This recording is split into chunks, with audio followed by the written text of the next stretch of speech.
안녕하세요. 비트코인 읽어주는 남자 미스터 비트입니다.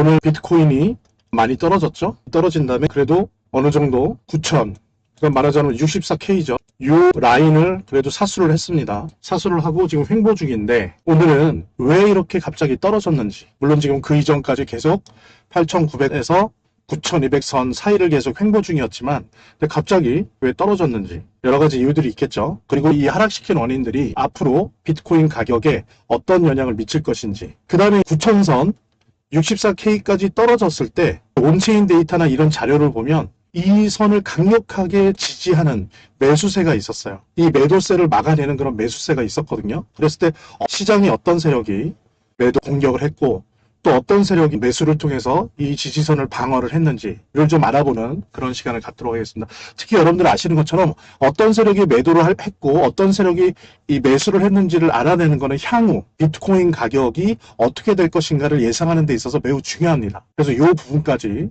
구체적인 온체인 데이터를 가지고 여러분들께 함께 공유하면서 향후 비트코인의 가격 추이를 예상해보는 아주 중요한 시간 가질 테니까요.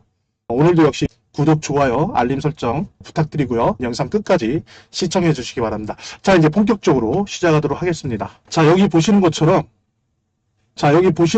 요즘의 행보장을 감안했을 때는 상당히 급락을 했어요. 왜 이렇게 급락을 했을까요? 뭐 여러 가지 이유가 있을 수 있지만 첫 번째로 중요한 게 아무래도 요즘 비트코인의 가장 큰 기관, 가장 유명한 기관이죠. 비트코인의 DAT 기업으로서 유명한 스트래터지가 비트코인을 지난주에 1691개를 매도했습니다. 그러니까 이 부분이 아무래도 투자 심리에 영향을 미친 거를 우리가 부정할 수는 없겠죠. 또 하나 중요한 거는 미국 시간 12일입니다. 내일 모레 새벽인데 이때 CPI, 소비자 지수죠. 요게 발표가 됩니다. 근데 이제 이 발표가 될 거기 때문에 이 발표에 대한 위험 심리, 요게 선반영됐다라고 하는 부분도 무시할 수 없을 것 같아요. 특히 얼마 전에 비농업 고용이 상당히 저하가 됐었죠. 그러면서 5월에 금리 인상 확률이 약 60%대에서 46%로 하락을 한 바가 있어요. 여기에 더 한층 플러스 돼서 CPI가 어느 정도 나올 거냐. 지금 기본적인 선은, 예상선은 3.3%로 얘기가 되고 있습니다. 근데 이제 3.3%보다 낮춰지면 금리 동결은 당연하고, 뭐 일부 비둘기파 입장에서는 금리 인하도 가능한 거 아니냐, 0.25 뭐 이런 얘기를 하는데 일단 거기까지는 나가지 말고요. 일단 금리 동결은 더욱더 확실해진다. 이게 이제 비트코인한테는 좋은 거죠. 근데 이제 3.3을 넘는다. 소비자 물가지수 CPI가 그렇다고 한다면 그때는 다시 한번 9월에 내려갔던 금리 인상 확률이 더 올라갈 수도 있죠. 근데 중요한 건 이런 저간의 상황들을 시장에서 미리 선반영합니다. 이런 리스크는 선반영하는 거죠. 어쨌든 이런 시장의 위험 심리가 미리 선반영되어 있다라고 하는 부분들 우리가 확인할 수 있고요. 그 다음에 또 하나는 엔화입니다. 엔화. 지금 계속해서 엔화가 문제가 되고 있어요. 계속 엔화가 떨어집니다. 얼마 전에 30년 만에 160엔대를 찍었죠.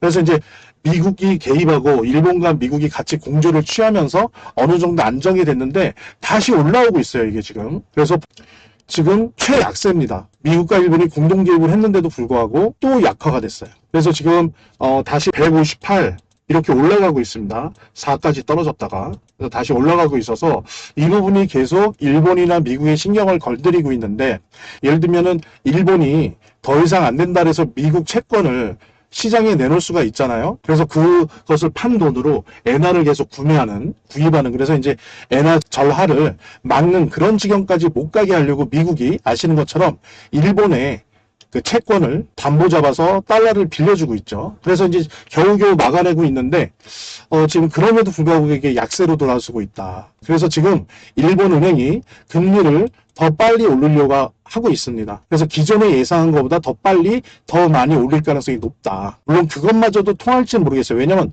다카이치 총리가 한편에는 금리를 올리면서 한편으로는 경제 회복을 위해서 재정 확대 정책을 펼치고 있거든요. 그러니까 한편에서는 엑셀레이터를 밟으면서 한편에서는 브레이크를 밟는 거예요. 그러니까 지금 무리가 오면서 아무리 달러로 미국이 도와줘서 달러로 엔화를 사도 이렇게 계속 약세가 되고 있는 겁니다. 그래서 사실은 금리를 올리면서 다카이치 정부가 재정 확대를 좀 속도를 멈추거나 중단을 해야 되는데 그게 과연 가능할 수 있을지. 자, 그렇다면 이것이 사실은 지금의 문제일 뿐만 아니라 앞으로도 계속 어느 정도는 지속된다 라고 만약에 한다면 이름만 들어도 무섭죠. 엔캐리. 엔캐리 청산이 다시 얘기가 될 수 있습니다. 여러분들 기억하실지 모르겠지만 2년 전에 2024년에 엔화 금리가 약 0.25% 오르면서 그때 60K 때였던 비트코인이 거의 4.9K까지 떨어졌었어요. 폭락을 했었죠. 이틀 만에. 왜냐하면 거기서 이자가 그렇게 올라가 버리면 제로 금리에 해당했던 그 싼 이자를 가지고 미국의 주식이나 코인이나 이런 데 투자를 하지 않았습니까? 이게 엔캐리인데 일본의 이자가 높아지니까 어때요? 이쪽 투자한 게 어떤 일부의 자금들은 손해가 난단 말이에요. 그러니까 다시 복귀하는 거죠, 일본으로. 그게 이제 엔캐리 청산인데 이렇게 되면 그 자산이 일본으로 복귀한 그 영역, 그 주식이 됐건 코인이 됐건 폭락하는 거죠. 2024년에 그랬었습니다. 이게 또 나올까봐 왜? 지금 이자가 계속 더 빨리 올라갈 거다. 그리고 더 많이 올라갈 거다라고 하는 예상이 되다 보니까 또 엔캐리 트레이드 청산의 위험성이 시장에서 점점 높아지고 있다라고 하는 부분. 이 부분은 사실 앞으로도 계속 영향을 미칠 부분이에요.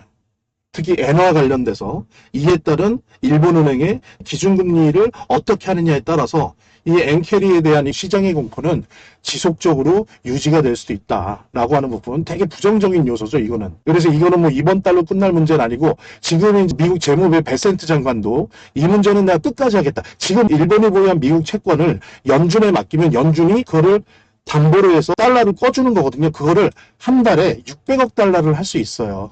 이거를 다 쓰겠다는 거예요. 그리고 그 다음에도 그 다음 달에도 쓰고 필요하다면 계속 퍼붓겠다라고 일단 말은 하고 있습니다. 왜냐하면 미국 입장에서 만약에 일본이 이 미국의 채권을 시장에 던지면 지금 난리 나거든요. 지금 그렇지 않아도 미국의 장기 채권이 10년물 장기 채권 이자가 4.7%예요.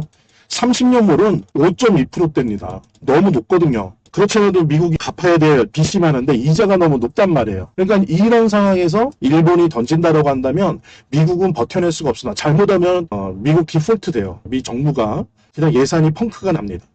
그런 위험들이 있기 때문에 미국이 기를 쓰고 도와줄 수밖에 없는데 말씀드린 것처럼 다카이치가 계속 재정 확대 정책을 펼치고 있기 때문에 과연 이게 어떻게 될 것이냐. 잘못하면 중장기화 될 수도 있습니다. 그럴 경우에 엔캐리 트레이드 청산에 대한 시장의 공포 심리가 계속 유지되거나 상승할 수 있다라고 하는 부분. 이 부분은 우리가 항상 모니터링하면서 지켜봐야 될 부분이다. 이 부분이 지금도 계속 작용을 하고 있다라고 하는 부분 여러분들과 함께 공유했고요. 그리고 또 이렇게 급락을 한 데에는 온체인 데이터를 살펴본 결과 8월 한 주 동안 2만 개의 비트코인이 거래소에 신규 진입을 했어요. 한 1조 8천억 되는 큰 규모입니다. 일주일 동안에만요. 신규로.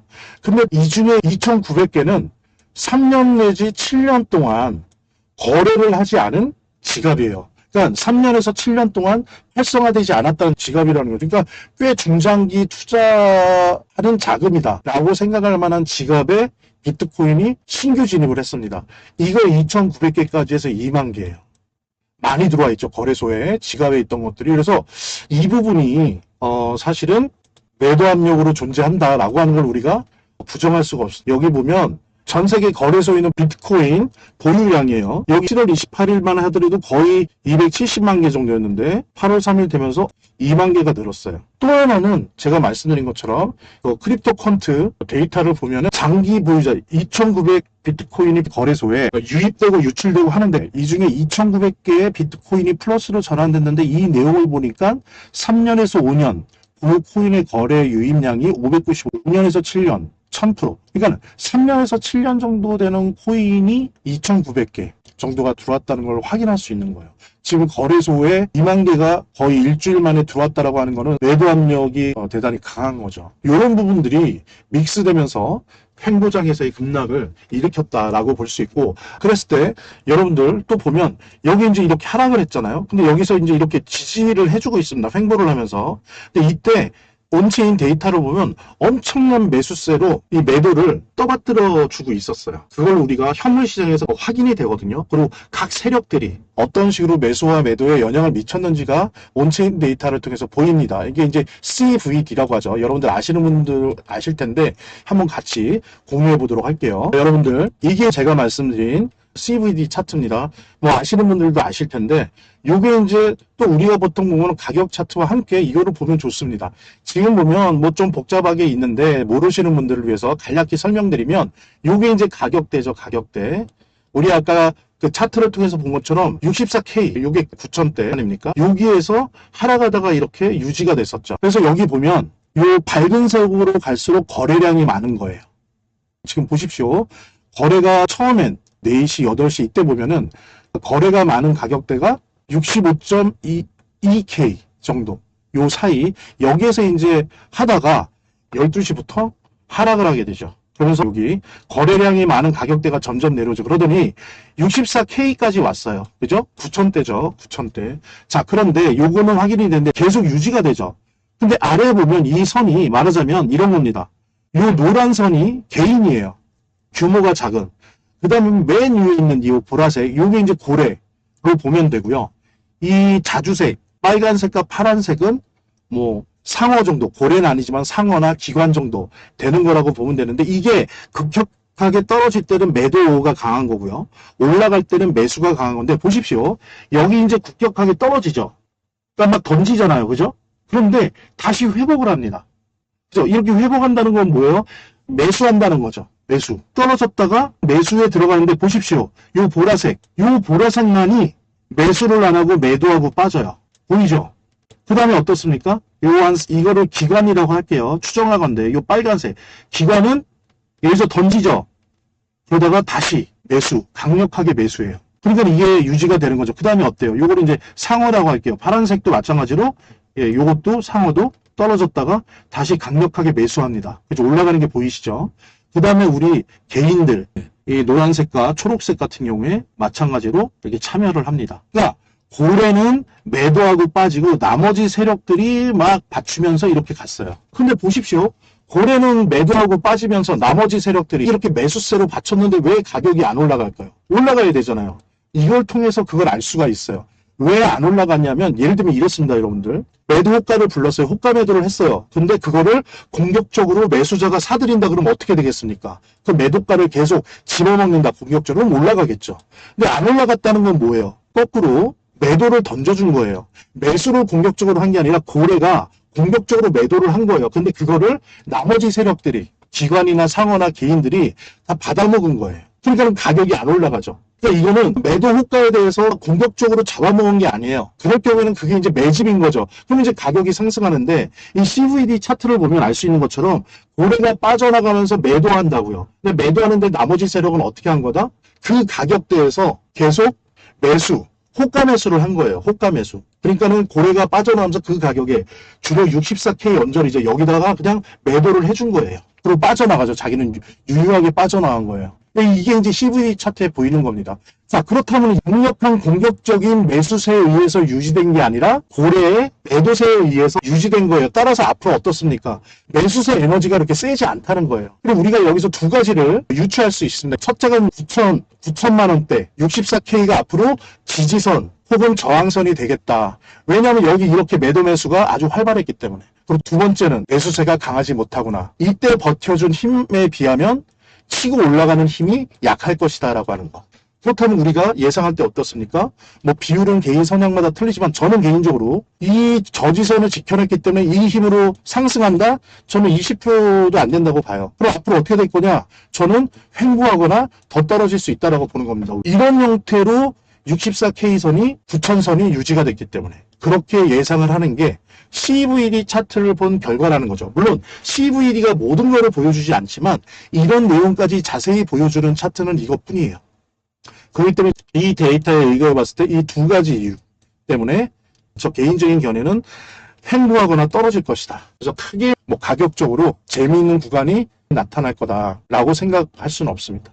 저는 그렇게 예상을 하고요. 그래서 여러분들이 이렇게 나서거나 뭐 그러지 않으셨으면 좋겠고 지금은 오히려 여유가 있다면 분할 매수하시고 여유가 없을 때는 좀 관망하는 그런 태도를 가지시는 게 좋다 요청드리고요. 그 다음에 이제 더 중요한 얘기를 하도록 하겠습니다. 지금 보면은 오늘의 요 상황들 그리고 앞으로의 상황들 이런 것들을 좌우하는 특히 조금 길게 보면 한 9월까지 오늘을 포함한 9월까지 우리가 계속 눈여겨봐야 돼. 아주 민감하게 눈여겨봐야 될 이슈가 하나 있습니다. 그거는 뭐냐면 재무부와 연준의 문제. 이거는 여러분들 9월에 연준에서 금리 인상을 하느냐 금리 동결을 하느냐보다 더 중요한 거예요. 솔직히 말씀드리면 금리가 우리 비트코인에 미치는 영향지수가 만약에 100점 만점에서 한 70%라고 한다면 제가 지금 말씀드리려고 하는 이 부분 재무부와 연준의 문제 이거는요 거의 95%, 99%예요. 직방으로 우리 비트코인에 영향을 미치는 부분이니까 이거는 다 듣고 가십시오. 자, 그럼 시작하도록 해볼게요. 지금 보면 이게 재무부 홈페이지입니다. 미국에. 여기 보면 뭐 복잡한 얘기들 많지만 보면 이게 중요해요. 재무부가 원래 5월에 발표한 것보다 7, 8, 요 3분기죠. 3분기 동안 원래 예상보다 680억 달러를 더 돈을 채워넣겠다. 어디다가? 재무부 지갑에. 그 재무부의 지갑이 TGA라고 하거든요. 여기다가 돈을 더 집어넣겠다라고 하는 거예요. 그럼 어떤 방법으로 집어넣어요?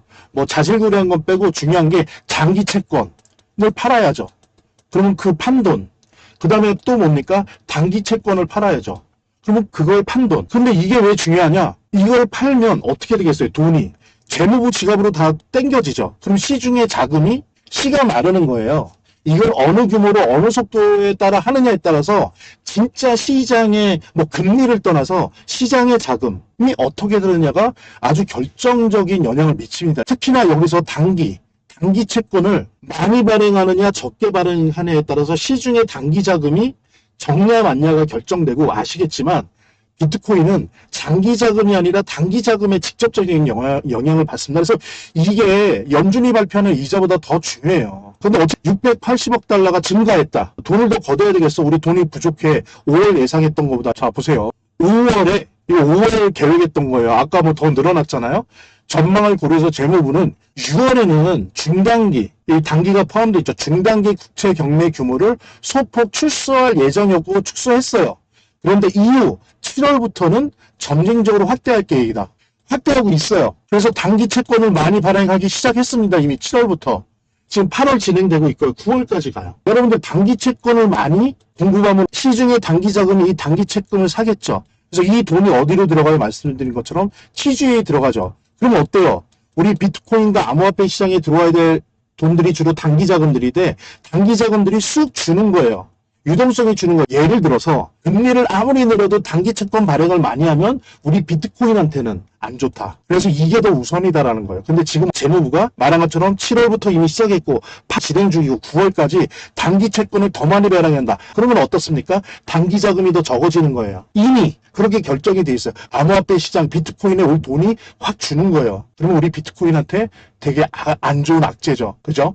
그래서 저는 솔직히 말씀드릴게요. 9월 말이나 10월 초 이때까지 한 번 더 꺾일 확률이 높다. 어느 정도 꺾인 건 꺾인 게 아니잖아요. 사실 박스권 행보 중에 일부인 거고 그게 아니라 좀 많이 주저앉을 가능성이 저는 70% 봅니다. 세상에 100%는 없어요. 또 다른 어떤 변수가 그 안에 생길 수 있으니까. 근데 일단 지금 상황에서는 바로 이 이유 때문에 70% 크게 하락할 확률이 높다라고 하는 겁니다. 그래서 이건 좀 안 좋은 얘기인데 그래도 우리가 알아야 돼요. 그래서 아까 제가 말씀드린 것처럼 CVD 차트를 분석을 해서 이거는 앞으로 오를 확률이 적다고 했는데 또 하나 플러스 시키는 거예요. 이번 주 포함해서 이번 달 이렇게 봤을 때 아무래도 아래로 당기는 힘이 더 세다는 거예요. 왜? 단기 자금이 부족해요. 점점 씨가 말라가요. 그렇기 때문에 아래로 당기는 힘이 더 센 8월이다라고 하는 거.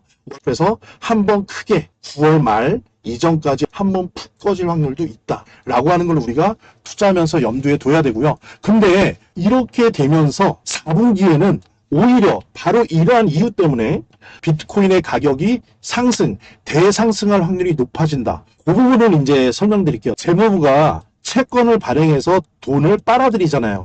재무부 지갑으로. 왜? 빚 갚고 정부 예산을 집행을 해야 되니까. 근데 한편으로 이렇게 하다 보면 시중에 단기 자금이 말라 비틀어지죠. 그래서 작년에 10월에 대청산이 있으면서 그 이후에 비트코인 가격이 지금까지 쭉 빠지고 있죠. 근데 이게 단순히 역사적 대청산 때문만은 아니에요. 10월, 11월, 12월에 이렇게 재무부가 그 어느 때보다도 단기 채권을 많이 발행하면서 시중에 단기 자금이 씨가 말랐었어요. 단기 자금이 씨가 말라니까 미국의 은행 한 4, 5개가 문을 닫을 뻔했어요. 그러니까 연준이 어떻습니까? 그때 갑작스럽게 작년 12월에 QT 양적 긴축 돈 안 푸는 거 이제 중단하겠다. 그러면서 어떻게 했냐면 그렇다고 QE 양적 완화로 간 건 아닌데 어떻게 했냐면 아주 교묘하게 RMPS라고 하는 게 있습니다. 이 RMPS라는 게 뭐냐면은 연준이 재무부가 쌓아놓은 그 단기 채권 있죠. 시중에 이거를 걷어들여요. 재무부는 팔고 이것 때문에 시중 자금이 말라 비틀어지니까 단기 자금이 은행이 막을 것 같으니까 왜냐하면 은행이 지급준비금이 없는 거예요. 망하는 거죠. 그러면 그러니까 연방준비은행이 어떤 상황이 너무 심각하니까 나서서 RMP의 단기 채권을 연준이 달러를 시중에 풀면서 사요. 그거를 12월부터 시작해서 매달 400억 달러씩 했어요. 엄청난 규모죠. 400억 달러에 해당되는 단기 자금을 푸는 거예요. 그러니까 한쪽에서는 재무부가 단기 자금을 빨아들이고 근데 이게 너무 심하게 빨아들이니까 근데 이걸 말릴 수는 없어요. 미국 빚을 갚아야 되니까. 말릴 수는 없는데 은행이 막을 것 같으니까 연준이 나서서 양적 완화는 아니지만 RMPS라고 하는 단기 채권을 매입한다고요. 그러면서 은행을 살리거든요. 여기 12월부터 매달 400억 달러 시작한 뒤에 그 규모가 유지되어 오다가 4월에 이제 좀 숨을 돌릴만 하니까 250억 달러. 근데 5월에는 100억 달러로 죽였어요. 이거를. 왜? 이제 시중은행에 지급준비금이 어느 정도 차니까. 근데 지금 7월에 와서 3개월 만에 감축이 중단했어요. 왜 중단했을까요? 재무부가 다시 단기 채권 발행하는 걸 높이기로 했잖아요. 자, 높이면 다시 어떻게 됩니까? 시중에 단기 자금이 빠져갖고 없어지니까 은행이 힘들어지겠죠. 그럼 은행 잘못하면 망하고 경제가 힘들어지잖아요. 피가 안 도는 거죠. 그러니까 3개월 만에 감축 100달러로 하던 걸 중단했어요. 더 줄이던 걸 중단했어요. 그러면서 실행 속도는 필요에 따라 조정될 것이다. 근데 중단한 이유는 뭡니까? 늘 것 같으니까. 왜 늘 것 같아요? 재무부가 단기 채권을 많이 찍기로 했거든요. 그래서 지금 보면 한편으로는 단기 채권이 비트코인에 안 좋은 영향을 주는 단기 자금을 쓸어 담고 있어요. 그러니까 비트코인 좋으라고 연준이 그런 짓을 하는 건 아니지만 은행이 망할까봐 단기 자금을 그만큼 막 푼단 말이에요. 연준이. 그래서 은행이 살아날 수 있게. 그래서 지금까지 작년 12월부터 지금까지 연준이 시중에 푼 이 RMPS의 단기 자금 규모가 4,500억 달러예요. 엄청나죠? 4,500억 달러를 했는데 지금 예상컨대 예전의 경우를 봤을 때 재무부가 이런 식으로 단기 채권을 풀잖아요. 그러면 올해 말까지 대략 전문가들이 예상하는 게 9천억 달러에서 1조 달러 까지 풀 수 있다는 거예요. 결국엔 뭐냐면은 재무부랑 연준이랑 어떻게 보면 싸우고 있는 거죠. 물론 싸운다는 게 그냥 은유적인 표현입니다. 재무부는 돈을 걷어들이고 연준은 은행 망하면 안 되니까 돈을 풀고 단기 자금을. 그런데 이게 지금은 비트코인한테 안 좋은데 올해 연말 4분기 내년 1분기에 가면 푸는 정도가 이 정도 1조 달러 정도가 될 거기 때문에 이게 단기 자금이에요. 특히 단기 자금이기 때문에 특히 비트코인한테 대단히 유리한 조건이 만들어진다라고 많이들 예상하고 있습니다. 다시 말씀드리면 오늘도 이렇게 떨어지긴 했지만 9월이나 10월 초까지 한 번 더 이 정도가 아니라 아주 크게 한번 떨어질 확률이 지금 저는 70%로 보는데 변수가 없다는 저는 거의 90%라고 봅니다. 근데 뭐 변수가 있을 수 있으니까 어쨌든 그렇게 만드는 이유 중에 제일 큰 게 재무부의 채권 발행인데 그게 오히려 나중에 올해 4분기나 내년 1분기에는 비트코인을 가격 상승시킬 수 있는 이유가 된다라고 하는 부분. 그래서 제가 여러분들한테 말씀드린 거는 오늘을 포함해서 또 떨어지니까 여러분들이 적어도 9월, 10월까지, 10월 초까지 여유자금이 있는 대로 분할 매수하십시오. 그게 돈 버는 길이에요. 분할 매수하세요. 또 그 다음에 11월에 이제 중간선거잖아요. 이때부터는 언제 올라갈지 모르니까. 이때부터 한 내년 1월, 2월 요때까지는 근데 눈을 부릅뜨고 봐야죠. 특히 미국 시장 중심으로 해서 특히 중간 선거가 있기 때문에 11월에 요 3분기가 끝나면 4분기에는 재무부도 눈치를 볼 거거든요. 근데 그동안 쌓인 것 때문에 연준은 계속 돈을 풀 수밖에 없어요. 그러니까 연준은 한 타임 늦는 거거든요. 한 분기. 그러니까 재무부가 멈췄을 때 올해 4분기에 연준의 돈이 풀리는 거죠. 내년 1분기도 그렇고 그런 부분에서 우리가 찬스가 생길 수 있고 또 11월에 중간선거가 있기 때문에 한번 돈 푸는 어떤 행위가 이어질 가능성이 매우 높습니다. 그래서 저는 9월까지는 떨어질 것이다. 그리고 그 이후에는 오를 것이다. 그래서 중간선거 전까지 특히 10월 초중순까지는 우리가 아주 매력적인 저가 분할 매수 구간이다라고 하는 거. 그래서 여윳돈이 생기시면 무조건 매수하셔라.